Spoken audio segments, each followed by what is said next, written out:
A lot of pitfalls of organizations is that they often rely heavily on HR to manage engagement for the entire organization. But now it's becoming more important really to put managers front and center. Welcome to Ways to Work, a WTW podcast series exploring the modern workplace through the lenses of people and risk with a focus on the Philippines and the broader Asian market. We provide access to current thinking on topics that matter most to employers and employees.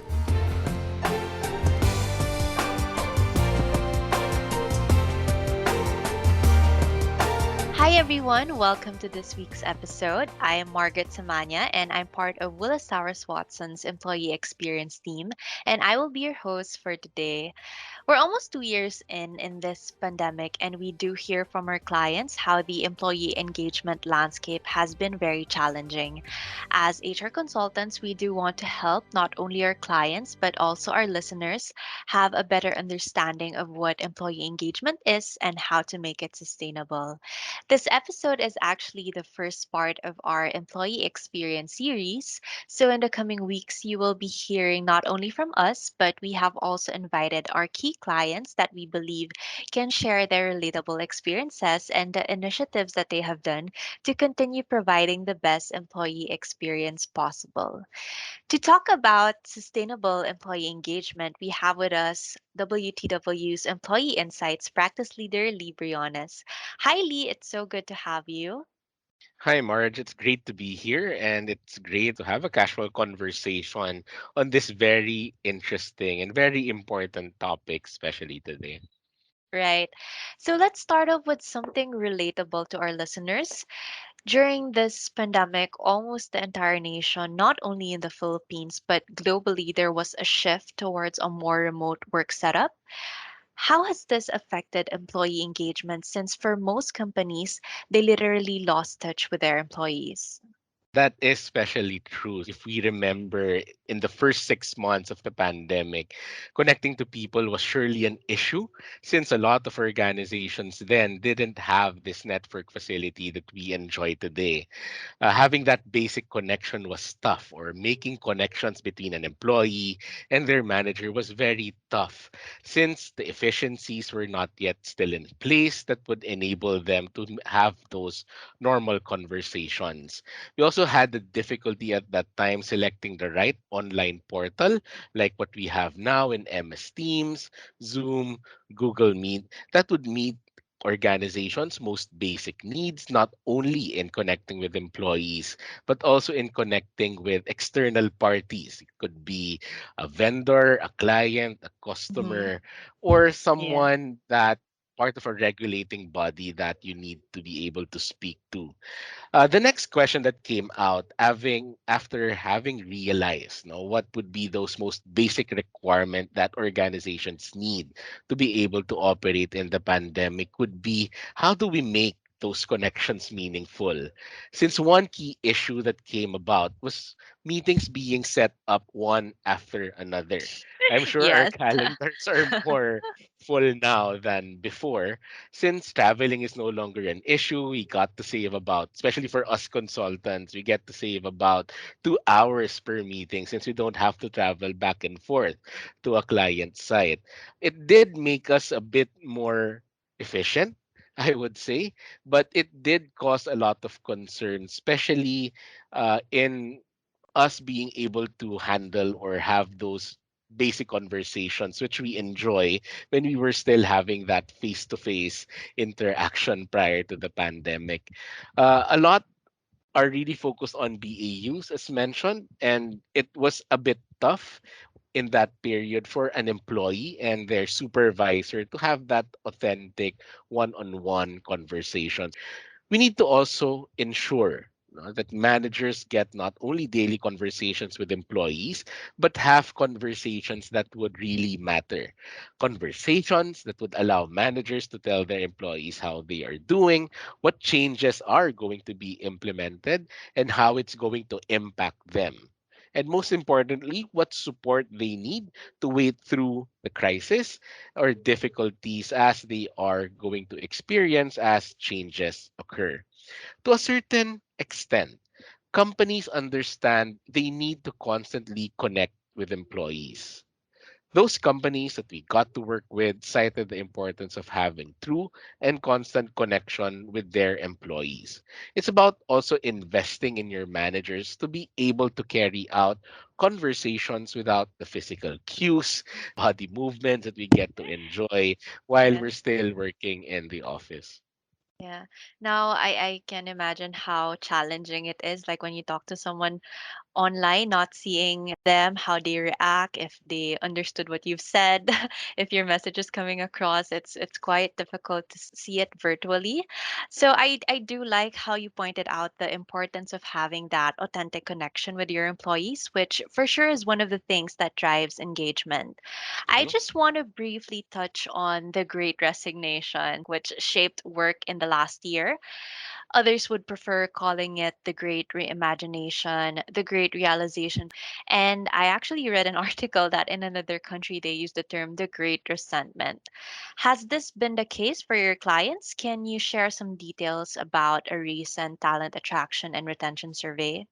We actually just completed a survey late 2021 where we did a follow-up study on attrition, since that was a main concern being raised not only by our clients in the Philippines but also in other locations where we have a consulting practice.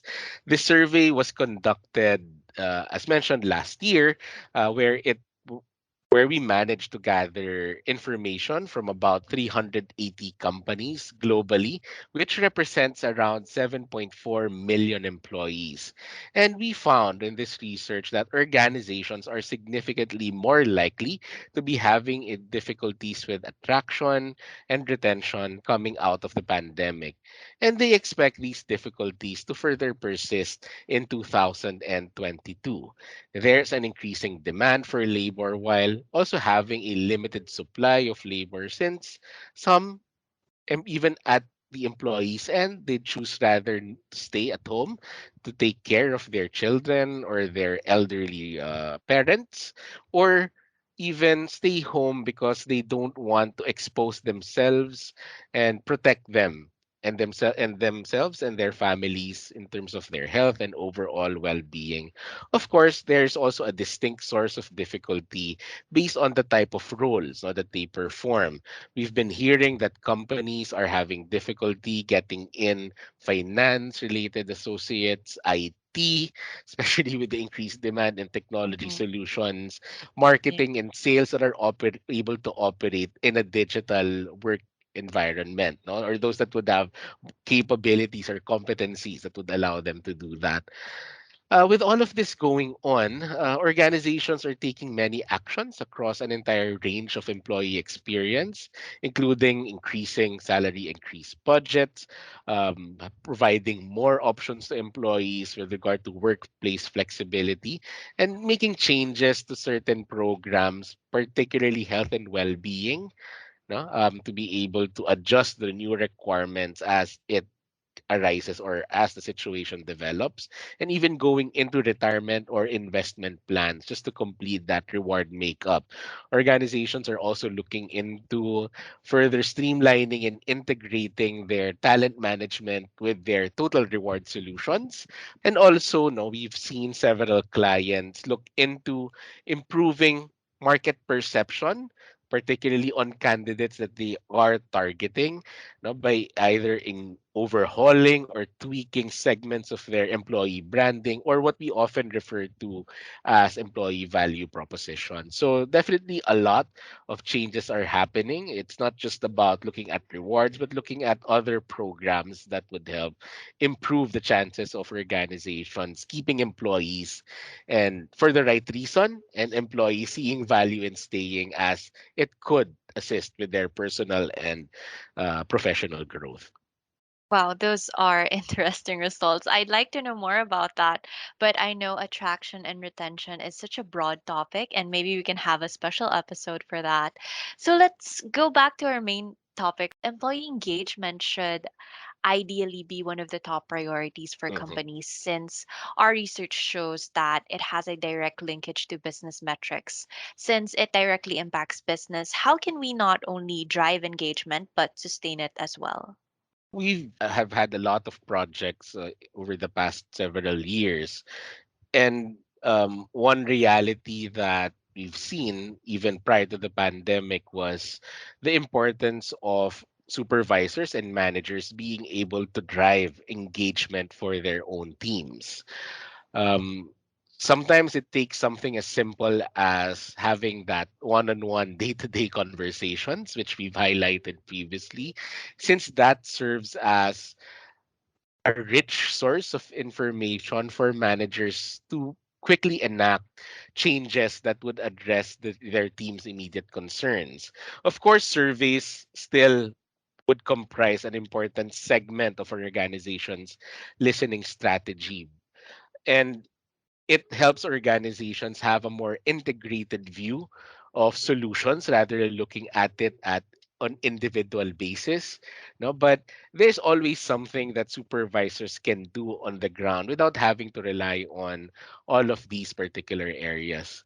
Sometimes some concepts that we introduce in our employee measurement may be a bit too far advanced at the moment for them to grasp and even for some companies to fully comprehend, but we really need to look at experience with a far more simpler lens that would enable us to get more participation, not only in addressing concerns in specific pockets of the organization, but really looking at the organization's requirements holistically as well. And that would allow people to be able to share and work together to be able to arrive at those great interventions. A lot of pitfalls of organizations is that they often rely heavily on HR to manage engagement for the entire organization. But now it's becoming more important really to put managers front and center.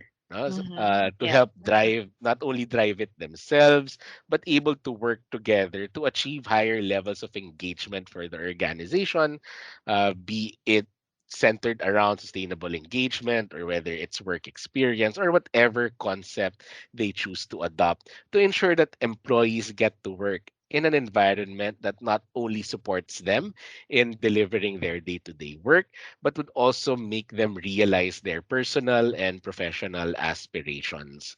When you have that on hand, no, a manager that is capable in driving experience of their teams, it could yield wonders not only in motivating employees to constantly do their best, but also be able to relate and do the same for their clients or peers or even their stakeholders in being able to perform in a way that is aligned to the company's larger mission and vision or whatever short term or strategic imperative the company would either live by or choose to pursue. Engagement is indeed a shared responsibility. It's not only an HR responsibility, but it also extends to the managers. However, I also hope that employees realize they are also responsible for their own levels of engagement because if they do not speak out, then no action will be done. That's why we encourage employees to participate and respond if their companies have initiatives on this, like, for example, an employee engagement survey because that is one of the venues to voice out concerns. And through that, hopefully honest survey results, the leaders will Mhm. then be able to take action. So, having said all of that, are there quick wins to drive employee engagement? Yeah, so companies can actually implement quick wins, no, by managers being able to connect daily with their teams, identifying what are those that they actually require, the pain points that they experience. Those are very rich source of information on which you could base action plans on. That's why managers really need to take an active part in creating action plans that would both make sense from a business or operation standpoint, but an activity or an action that or an intervention that the employees would truly value, no, that would assist them not only in them being able to deliver their work but also being able to fulfill their familial or personal commitments. I also teach my clients to remind their managers, about their role in shaping the work environment that would not only lead to improved team performance and productivity, but also sustain or improve engagement or provide a positive experience while delivering work. We really believe that when managers participate in that process, that they would be able to create action plans that could lead to quick wins, that could address immediate team concerns that are within their power to influence and change.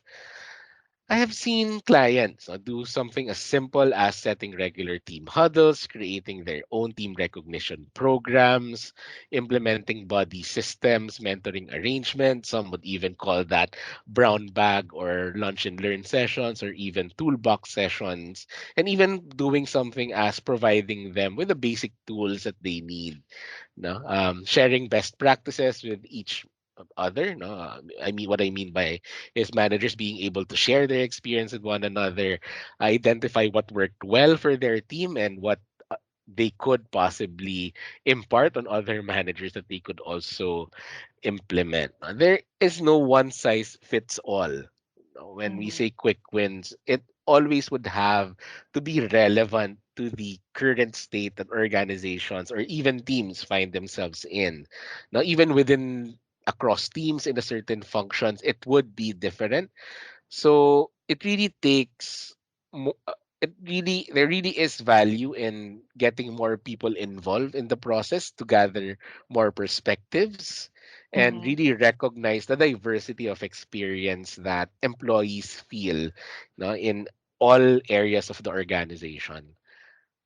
I'm actually excited for the next few episodes since we have set up a topic that would be specific to Yes. certain goals or aspirations that companies are looking into now. And it would be a treat to our listeners to be able to hear, from leading Philippine companies like Energy Development Corporation and Globe Telecom, to name a few. And hopefully we get to bring more. But what and I hope no, we would be able to gather insights and experience lessons and even live samples, no, that our listeners can actually bring home or bring to their teams, whether they are an HR professional or not, just to learn, no, from these examples and be able to do the same, which is, I think, the most important part today, especially pandemic. Everyone is learning as things occur, as there things happen, and definitely we have to treat this experience in the pandemic as our catalyst, to be able to aspire and be able to create an organization that is future proof, future ready, and future aligned. Exactly. That is definitely something worth looking forward to. Thank you so much, Lee. This was such an insightful conversation. Thank you for your time, and also thank you to our listeners. Watch out for the next episode of our Employee Experience series. Thank you for joining us for this WTW podcast featuring the latest perspectives on the intersection of people, capital, and risk. For more information, visit the Insights section of WTWCO.com.